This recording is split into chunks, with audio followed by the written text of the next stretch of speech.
tip-out tactics on your marketplace. So, ready to go into restaurants? I'm ready. All right. We're going out for dinner undercover. Recording.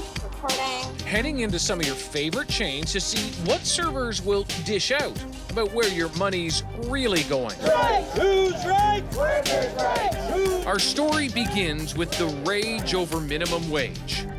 The fight being heard across Canada. Since Ontario raised the minimum wage, some companies are cutting paid breaks and reducing benefits. I'm here today because of the gross treatment that these workers are getting in the wake of a long overdue wage increase. Now dozens of servers are telling us about another tactic called the tip out. I'll get the jerk chicken, please. You know, most restaurants have a tip-out policy, a common practice where servers share not a portion of their tips, but a percentage of everything they sell. But as the minimum wage has been hiked, some employers are hiking the tip-out too, taking money from the servers and giving it to the other staff. It's really not fair. Grace Ford works at a family dining chain in Alberta. Walk me through this. You make minimum wage. Yes, I do. It's $13.60 right now. What do people in the kitchen make?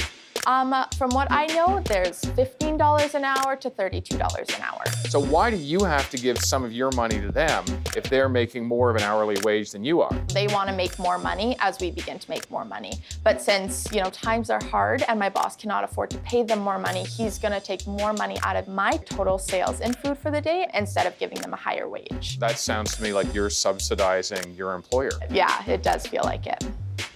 Grace forks over 4% of all the food she sells, but that's about to increase to 5%. Just in the past week, how much have you tipped out? I've tipped out $413.62. So even if she doesn't get tipped, she's still on the hook to pay that percentage to the restaurant. I am a little frustrated. There's days where I work 12 hours and I still, I give out $80 that I've worked all day for.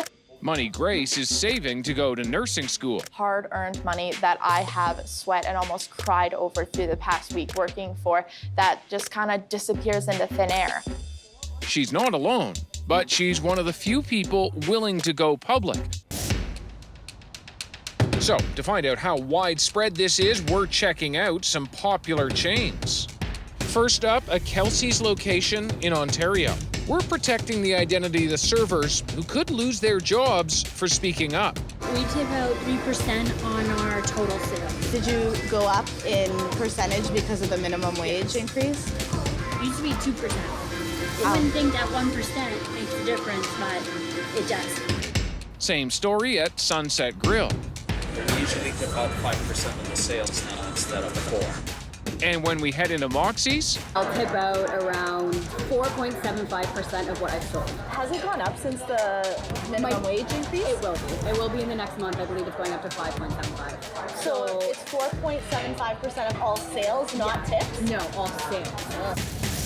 It's like a Wild West out there. Dena Ladd has been fighting for workers' rights for over 2 decades. No restaurant owner should be using tips to compensate for the minimum wage. She says the tip-out tactic is unfair. If they are trying to recoup that money to pay other people or to cover other costs, then that needs to get challenged, and we need to make sure that people know about it. Because it's happening almost everywhere we visit.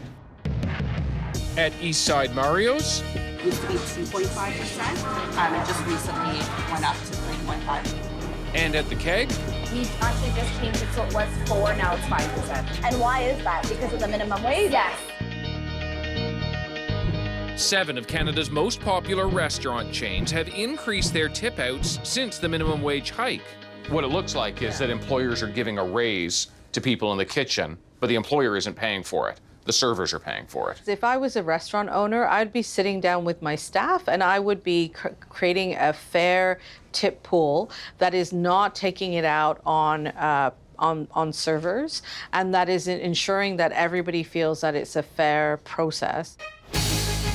That's what Ivan Getz has done. As a restaurant owner, he knows the business is tough, money tight, but he doesn't want to take it out on his workers. You increase your minimum wage here up to $16 without increasing the tip outs. Why'd you do it that way? because we felt that some of the models that we're seeing elsewhere is a little bit of robbing Peter to pay Paul. When we make decisions here, my staff know exactly how much money I make. When we make strategic decisions, they're involved in that process. Some other restaurants are doubling their tip outs. What do you think of that? Am I allowed to swear on CBC? You can try, sure. I think they're full of shit. Now, why do you say that? It's not fair. It's being implemented in that manner. It's being pushed down their throats. It's not being done with consultation. You know, from a purely capitalist perspective, it's just poor business. It makes no sense. The chains we visit won't tell us why their tip outs have increased, but they do say their policies are fair and transparent, and tip outs are a way to recognize the efforts of the entire team. Who's right? Workers' right. But these protesters aren't buying that message. I feel that it's just another tactic designed to negatively impact those workers. I see that as wage theft, really. I mean, these workers, you know, they don't make very much. They're already struggling to make ends meet. And, you know, with that tip out percentage going up, that's just taking more money out of workers' pockets. What do you think about the tip out policy at these major restaurant chains? Join the conversation on Facebook and Twitter. You know, there's a major issue that I think has to be addressed. Exposing telecom sales tactics. I'm not getting what they're promising. We were guaranteed a price. I don't want to hear the excuse. Find out how not to get duped at the door.